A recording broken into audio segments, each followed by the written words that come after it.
Hi, my name is Richard Russell and I'm a guitar teacher over at Solihull Music Service.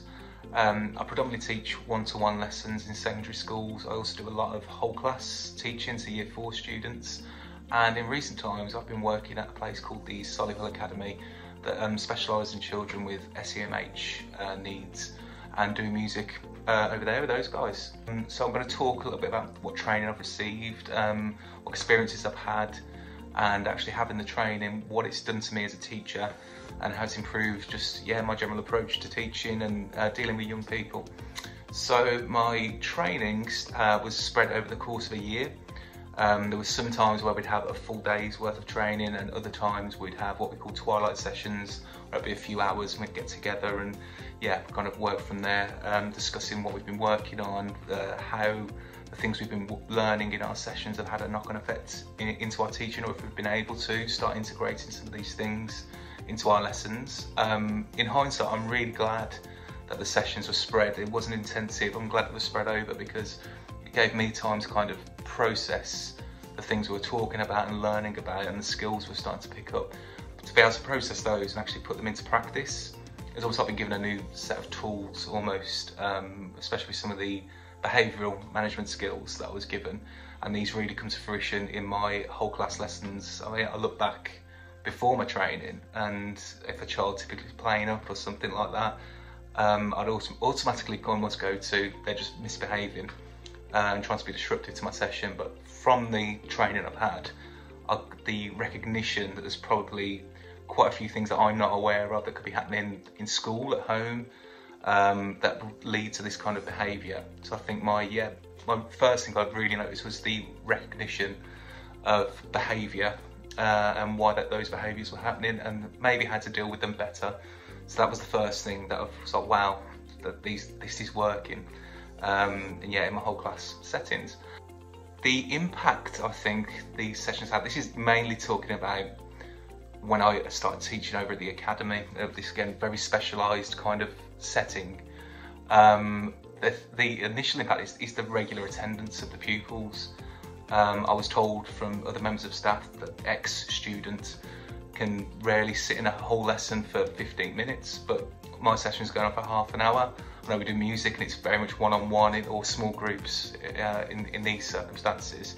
But they said to me, you know, the fact that so-and-so is coming to your lesson every single week and asking after it as well, the school almost be able to use it as like a carrot at the end of a stick, the music session. And they've told me as well that, again, that doing the music sessions and having those as like something to almost look forward to, improved attendance in lessons. Might not have done the whole session, but as opposed to 10-15 minutes, they were doing closer to half an hour of concentrated work. Another big impact I noticed as well was having the facility to record, just audio recordings of some of the work that the children have been working on, and just seeing their reactions to hearing themselves actually playing their own music. That was a new experience for them. So I think for that to happen for some of these children it was almost groundbreaking for them, and just seeing their reactions and things like that. The other thing that I'm really lucky over at the academy, they're very, very supportive of the work that I do in the music service. And the head teacher there, he had a listen to some of the work that we've done through GarageBand and some of these other recordings that I'd made with the children. And the idea was, this is before the pandemic, so hopefully this can still happen moving forwards, that when someone calls the school, instead of having just a generic waiting tone, the people calling, if they were waiting to be answered, would be hearing the music made by the children.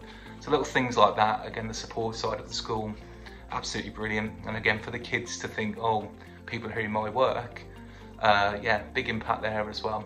When I was initially told you're going to be doing some of this kind of work and taking this training on, I will be honest, I was a little bit apprehensive, dealing with some potentially extreme behaviours. It was a little bit daunting at first. And during the training, obviously you hear stories and we get told, this could happen, that could happen, and this is how you deal with it. But until I actually got into the academy and started doing this kind of work, those kind of fears and little things like that I had as a teacher completely disappeared. For me, it's some of the most rewarding teaching I think I do.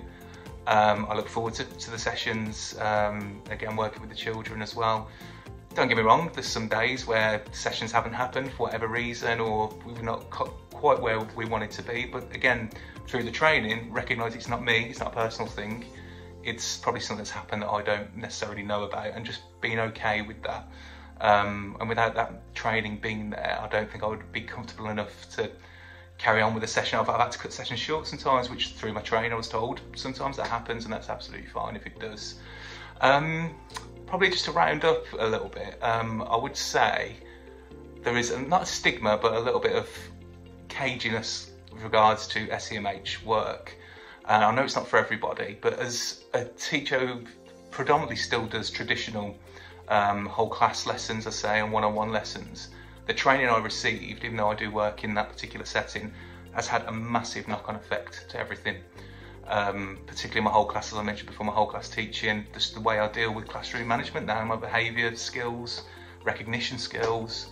I wouldn't have those tools without my SEMH training. So if music services are thinking about how they could improve their teachers, again, coping mechanisms, just these tools that I keep talking about, maybe a day's worth of training, just once a year, even if they're not working in a specific SEMH environment, just having that awareness, I think, can have a major positive impact to just your overall teaching.